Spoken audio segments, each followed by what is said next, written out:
Estamos de volta com o CNN Prime Time. Que bom que você está com a gente aqui na CNN Brasil. É um orgulho ter você com a nossa audiência. A gente continua falando sobre a procura a Dom Phillips e Bruno Pereira, desaparecidos há 8 dias na Amazônia. Para se entender o drama desse desaparecimento no oeste da Amazônia, é preciso antes saber que região é aquela.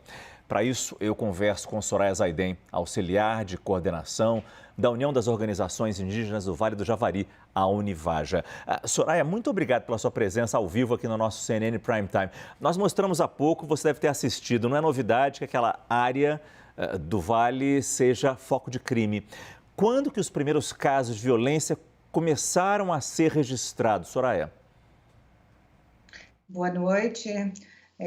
Nós temos observado esse movimento crescente dos ilícitos na região a partir de 2019, 2020. Aquela sempre foi uma região de conflitos, e a gente sabe disso.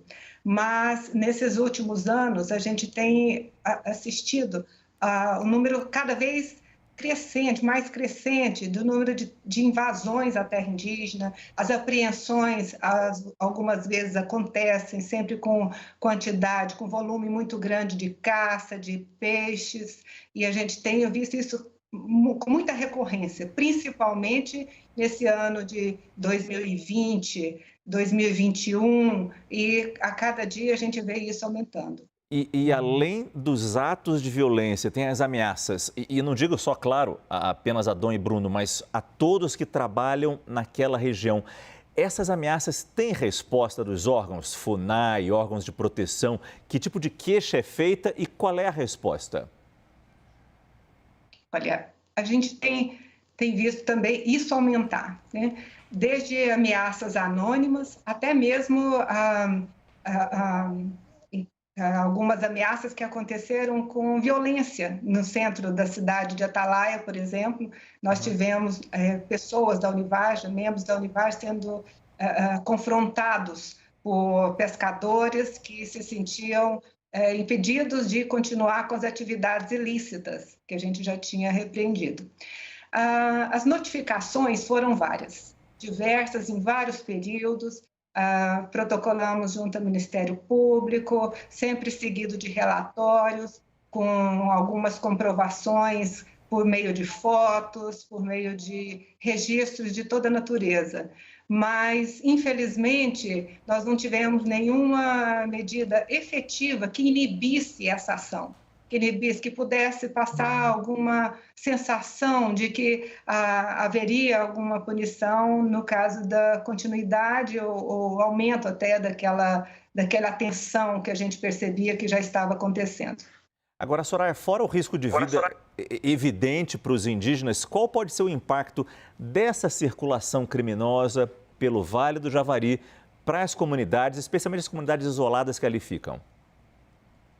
Os indígenas estão muito apreensivos já há muito tempo, porque eles dependem essencialmente da peça, da casca para viver. Eles utilizam dessa biodiversidade de uma forma muito sustentável e que eles, através dos séculos, eles vivem, eles consomem aquilo.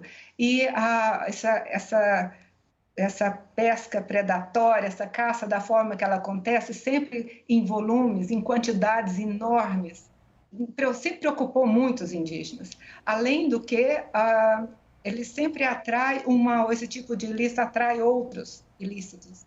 A gente percebe a violência crescente quando a gente percebe que, além dessa atividade de pesca e caça, a gente também acaba percebendo o narcotráfico também transitando com muita liberdade naquelas áreas. Você está falando tanto dos indígenas nesta uma semana de buscas, começou na segunda-feira da semana passada. Qual tem sido o papel deles, dos indígenas, nesse trabalho? De que forma eles estão ajudando nisso? Fundamental. Os indígenas são as pessoas que mais conhecem aquele território. E a ajuda dos indígenas, o trabalho dos indígenas nessa busca tem sido tudo. Foi por meio deles que a gente conseguiu o que nós já temos, as evidências que nós já temos. Desde domingo, eles têm sido incansáveis nessa busca. Domingo, dia 5, né? E a gente tem, às vezes, algumas equipes que vão se revezando, porque eles estão muito cansados. Eles não param nunca, né? Eles estão sempre entrando em algum outro igarapé, um igapó que ainda não viram, então eles conhecem muito bem, transitam muito bem e não querem parar, eles não querem admitir o fato de que alguma parte ficou sem ser esquadrinhada. Então, são incansáveis e é um trabalho realmente só eles poderiam fazer. Agora, Soraya, aquela pergunta dura, mas que inevitavelmente tem que ser feita até para a gente conhecer melhor o Bruno. Qual pode ser a perda para pesquisa, para proteção, para conhecimento daquela área, se realmente o pior se confirmar?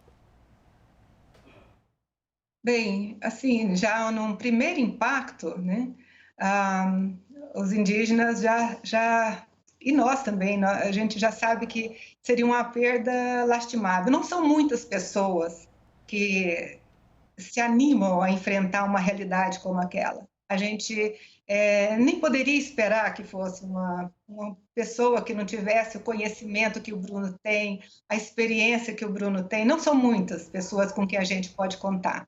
E, mais do que tudo, os indígenas sabem disso com muita clareza.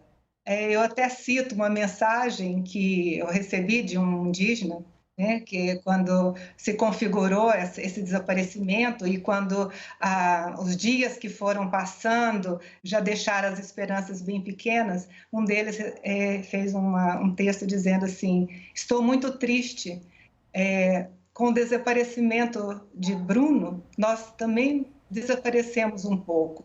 Eu acho que isso traz exatamente o sentimento que fica, né, da possibilidade de não poder contar com o Bruno, com a experiência, com a presença, com tudo que o Bruno representava para aquela região. Soraya Zaiden, da Univaja, muito obrigado pela sua presença aqui no nosso CNN Prime Time. Continue contando com a gente nessa cobertura para a gente chegar a um desfecho disso. Obrigado e boa noite. Obrigada, boa noite.